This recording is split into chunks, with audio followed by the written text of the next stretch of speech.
Okay, so why is Mormons the biggest and greatest cult in Christian history? Biggest and greatest cult Yeah. in Christian history. They are, without question, the largest cult Okay. that has come out of Christianity Ever. ever. Okay. 100%. And so they're large. They've got they've had a massive movement. They had a massive financial backing. Right. From its origin, it had a good financial backing. Okay. And so so that's it. So it has, I've read half this book. yeah. And like Jehovah's Witnesses, they also do a lot of recruiting.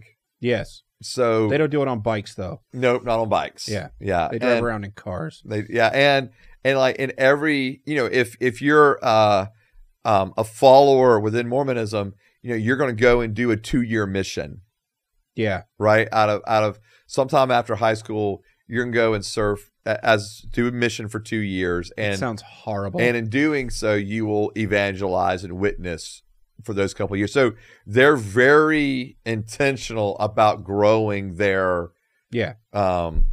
their group. Okay. Um, So why do they hate Jesus, and what did they do to screw with his legacy? why do they hate Jesus? Well, okay. What's interesting with Mormons is for Joseph Smith, the founder of Mormons. The guy with a lot of plates. Yeah, the plates. Yeah. And we'll get into all this too, but we're going to skip ahead. Maybe we'll go back. But for Joseph Smith, he didn't necessarily hate Jesus. Okay, but he completely believed that all these different denominations were, to use his word, an abomination. And so, yeah, so he was right about that. So he believed that Catholic Church, all these different denominations, they've all got Jesus wrong. Okay. And so he was going to set about getting Jesus right. Okay. Okay. Now, one of the things. But also in the process, he wanted to sleep with everyone. Yes, and we do get into the point of polygamy. And actually, when he issued the polygamy kind of doctrine, Mm-hmm. there was in the release of it was a threat to his first wife that she could not leave or abandon him, Okay. or take issue with it. So it was, it's from Jesus. it was very controlling from point one. Okay. Now, what's interesting I think for the Mormons is that they, when they were first beginning in the Midwest, and beginning to grow, they were persecuted pretty heavily, and at times treated horribly. And one of the things was the issue of polygamy. Another of the things was believing that Christianity was wrong, right? And in an area, in a geographical location, in the early real 1800s, Christians made them big by persecuting them. I do think that some of that had, and it wasn't just Christians who were persecuting them, but just people in general, right? And but they were pushing up against, think about it. You're the early 1800s. Most people are going to church. Just reality, and so, or at least had a Christian worldview, right? Even if they weren't going to church, they could be deists, but they still had a Christian worldview for the most part. And now here comes this group that they begin to push up against that. And not just push them against it, but flat out just say you're wrong. Okay. And you've had it wrong. Everybody's had it wrong until us. Right. But in that persecution, they found themselves having to move a lot and kind of from location to location. And eventually Joseph Smith gets arrested. And then there's like an attempt to break him out. There's a shootout and he's killed. Oh. Yeah. And that only kind of furthered the legacy behind it all. Right. Because now he's seen as a martyr. Perfect start of a cult.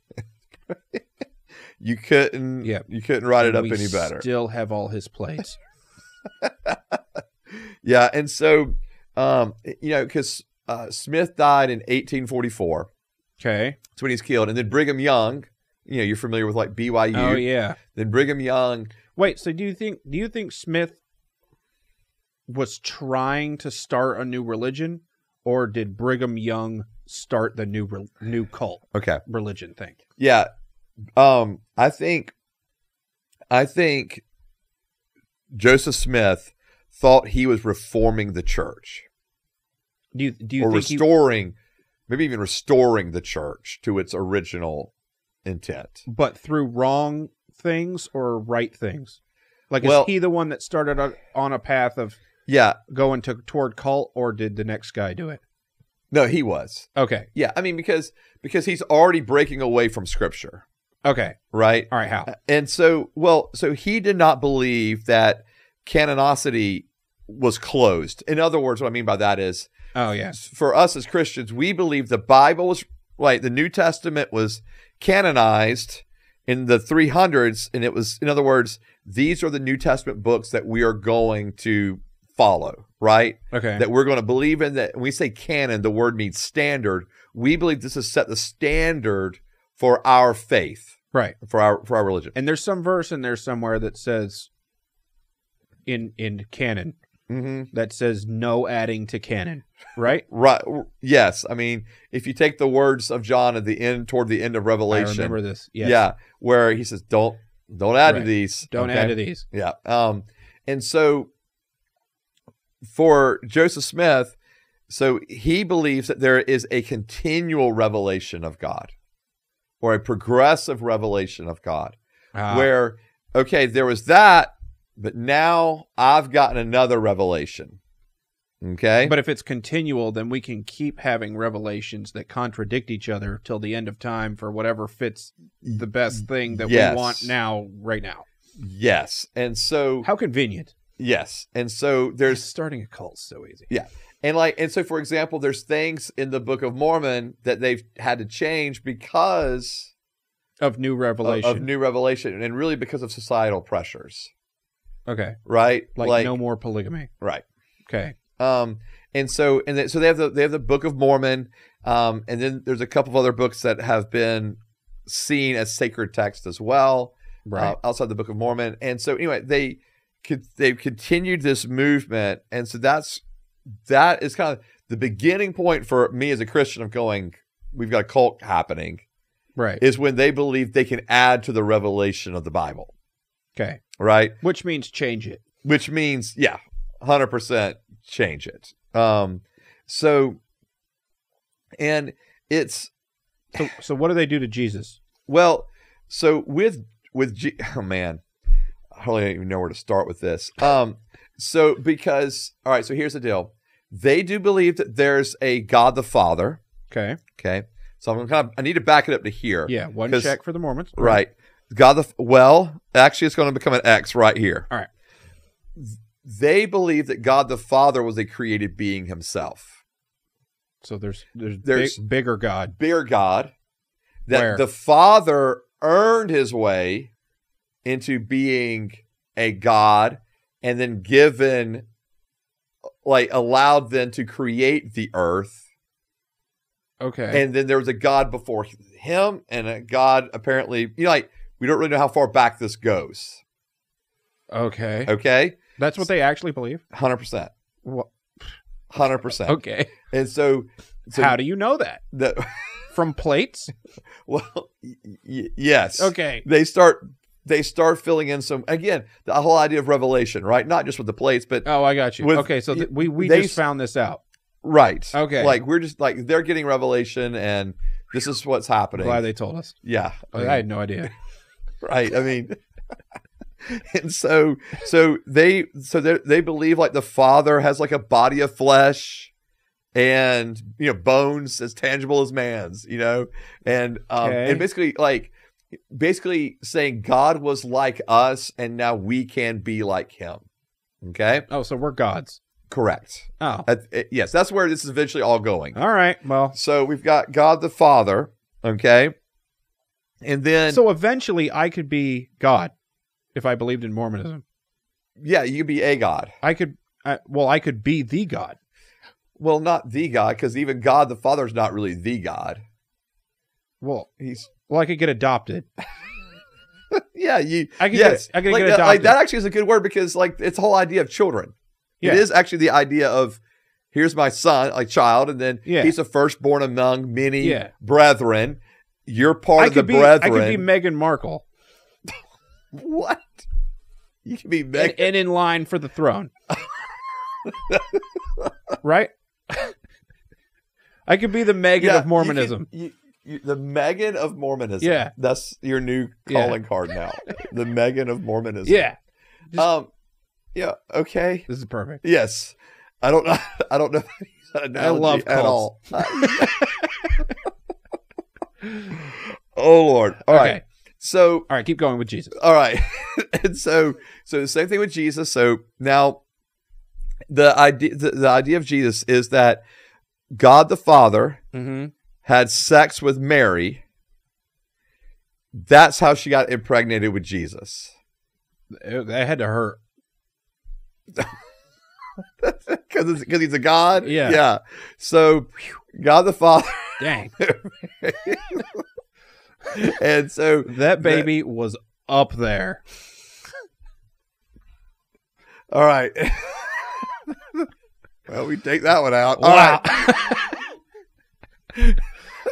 I mean, that's definitely not good view approved. No. All right. So anyways, all right. No, the baby was up there in heaven. All right. So, all right. Anyways, enough of this. Cults are fun. Cults are, yeah. All right. Sorry. All right. So, yeah. So that's how Jesus came to be. Okay. So he's just a kid. He's just a guy. And he's going to be next in line at some point. For Father not really God. Like a next in line. Now, like the idea of, and that's that idea again of him being the firstborn among many brethren, right? Like we're part of that brethren. And so like most of mankind will enter heaven.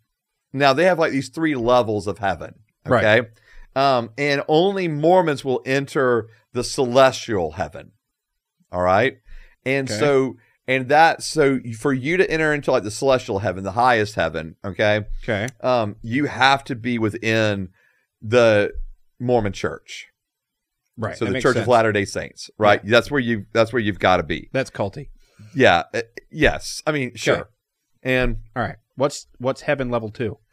Heaven level 2 is the terrestrial, and then telestial is level 1. What? Yes. Okay. And so that's why they always think they have to marry each other so that they can spend eternity in the real heaven together. Mm-hmm. Correct. Okay. You've got to marry within the church to stay within the church, right? Right. Or the person has to join the church. Right. Okay. Now, one of the things that I think is worth mentioning is Joseph Smith's journey in all of this started with a vision that he had when he was 14 years old. Okay. And so he's 14. He's having a vision. He has another vision when he's 17. Do you think these are real visions or no, BS? I don't. Okay. And there's, you could get into the whole long story. He started a cult when he was 14. Well, the cult didn't start out completely that way when he was 14. And so he was, I think, 21 when it actually began. 21, that's it? Yeah. That's so easy. Yeah. And this is the easiest thing and to so do basically what happened was people are dumb. Yeah. So what happened was he found these plates. Like he says, like, yeah. All right. So he got these plates, right? Mm-hmm. And then he's finest of China. Right. And then he's like interpreting like he's like writing down or interpreting what's the plates here. And he's writing it down and it's like it's Egyptian hieroglyphics kind of stuff. Okay. And this is all happening, and then this farmer buys into all of it and mortgages his farm to help start this religion. That's why I say it was financed from point one. Oh. And so it's, and I'm giving a kind of a crude intro here, but my point just being is we have to realize how young he was. Brigham Young. Yes. he was part of it too. All right. So, anyways, I guess this is a hard thing for me. It's like, who's listening to a young kid, in essence? And I know 21 was different than 21 now, like 21 back then was, but still, like, who's going to listen to one person make this claim and go, you know what? That's right. A guy who wants power. Yeah. Right? Yeah. I mean, yeah. And whether he was like really just a power guy or just like tripped out and just like wanted a new religion, you know, or whatever it may be, you know, who actually really knows where he was coming from and his motives and all of this. But then obviously as it continues to develop and grow, yeah, there's the control factor that happens. There's the authority and the polygamy part that happens. And so, and I think the polygamy part is brought up a lot, but that's, to me, that's definitely one component of it, one element of it. But, you know, it's more than that. It's the totality of, man, really completely gutted the New Testament, right? Like, Jehovah's Witnesses are kind of like reinterpreting the New Testament, right? Okay. Like they're trying to put in, like, when Thomas is saying, my Lord and my God, like they may put in there the Lord and the God, because they do believe Jesus is a God, right? Yeah. So that's not but like what Mormons are doing is not just like reinterpreting or rephrasing some words in the New Testament. Like they're, in all intents and purposes, gutting it and creating like a whole new thing. And creating a whole new religion. Okay. Yeah. While saying they're Christian. Okay. Right? Because they weren't, I mean, like, modern day Mormons, I feel like, have packaged it better. Modern day Mormons are really like, no, we're Christian, you know, we're monotheist, you know, we're norm. Right. But that has not always been the case. Like they have not, they're polytheists. I mean, they believe in gods, you know? Yeah, but then real God killed all the other gods. So now we're monotheists again. Right. And so, but like there's all this. And so I feel like Mormons probably have done a better job of packaging it for modern day appeal.